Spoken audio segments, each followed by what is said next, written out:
The arena's atmospheric processors hummed to life. As Captain Maya Rodriguez stepped through the reinforced doorway, red warning lights bathed the chamber in crimson, and an AI's voice echoed with clinical precision. Combat protocol activated, scanning participants. Across from her, the Krothan champion, Vexenar, stood nearly 3 meters tall. His exoskeleton gleamed like polished obsidian, natural armor that had evolved over millions of years to withstand plasma fire. 4 arms flexed, each gripping a different weapon: a pulse blade, a graviton masse, a neural whip, and a molecular disruption pistol. His species had conquered 47 star systems through sheer physical superiority. The scanning beam swept over him. Krothan, warrior. Armed. Threat. Level. Critical. Then, the beam shifted to Maya. She wore only standard-issue training fatigues, her hands empty, her posture relaxed. In the observation deck above, delegates from a dozen species leaned forward. Confused. Human warrior, unarmed, threat level. The eye paused, its processors worry. When it spoke again, there was a strange uncertainty in its synthetic voice. Warning. Humans forge their own weapons. Threat level. Incalculable. Vexenar's mandibles clicked in a dry, insect-like laugh. Your machine malfunctions. Human. You bring nothing to honorable combat? Maya just smiled, rolling her shoulders. I brought everything I need. The starting klaxon sounded. Vexenar lunged with terrifying speed, closing the 20-meter gap in just 3 strides. The pulse blade carved through the air where Maya's head had been a microsecond earlier. But she was already moving, her body flowing with the memory of 10,000 hours of training, not just academy protocols, but ancient disciplines whose names predated spaceflight. Muay Thai, Krav Maga, Brazilian Jiu-Jitsu, boxing.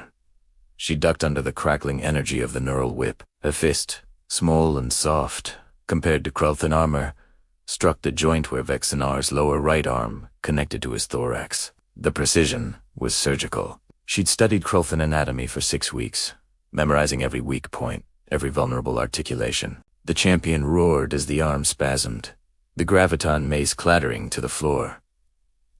Impossible. Someone shouted from the observation deck. Terran bone should have shattered. But they didn't see the old boxer's trick. Maya's fist was already wrapped, her knuckles taped beneath her sleeve, redistributing the force and protecting the delicate bones of her hand. She'd spent countless hours conditioning them, striking bags filled with sand and steel until her body adapted, strengthened, evolved within a single lifetime in ways most species took millennia to achieve. Vexenar swung his molecular disruption pistol toward her. Maya's hand shot out, not to block, but to deflect a lesson from Aikido masters who taught that an opponent's strength becomes their weakness. The pistol's barrel shifted just a few centimeters. When it veered, the disruption field tore through Vexenar's own shoulder plating. He dropped the weapon, shock overriding his pain receptors. Maya didn't pause. She closed the distance, her elbow driving into his lower mandible, a human joint evolved to throw spears, now repurposed into a devastating striking tool. The neural whip lashed out, but she'd already anticipated it, her body twisting in a move that combined the fluidity of capoeira with the explosive power of wrestling. She caught the whip mid-strike, ignoring the neural feedback that would have paralyzed most species. Her pain tolerance, honed by both evolution and deliberate training, let her hold on for the 2 seconds she needed. 2 seconds to pivot, to use Vexenar's own grip against him, to execute a judo throw that sent 300 kilograms of armored warrior crashing onto the arena floor. The pulse blade skittered away.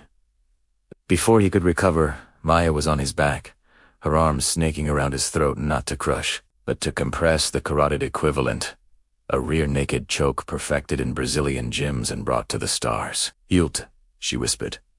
Vexenar S. Remaining weapons fell from his hands. He tapped the floor 3 times. The universal signal of surrender. The arena fell silent, the only sound Maya's controlled breathing. She released him and stood, offering her hand to help him up. Vexenar stared at it, then at her, his compound eyes reflecting something that looked like respect. "Your species. he rasped. You truly need no weapons. Maya pulled him to his feet. We made weapons from sticks and stones when we lived in caves. We made weapons from atoms when we reached for the stars. She tapped her temple, then her heart. But the first weapon, the one we've refined for 3 million years, that's this, the human body, the human mind. We are the weapon. In the observation deck, the delegates erupted in discussion. The AI's voice cut through the noise, updating its databases. Assessment confirmed. Humans forge their own weapons. Recommendation: never underestimate Tauran combatants. Addendum: especially unarmed ones. Maya walked toward the exit, her empty hands swinging at her sides, carrying the weight of humanity's evolutionary legacy in every single step. Thanks for watching, and don't forget to like and subscribe for more stories like this.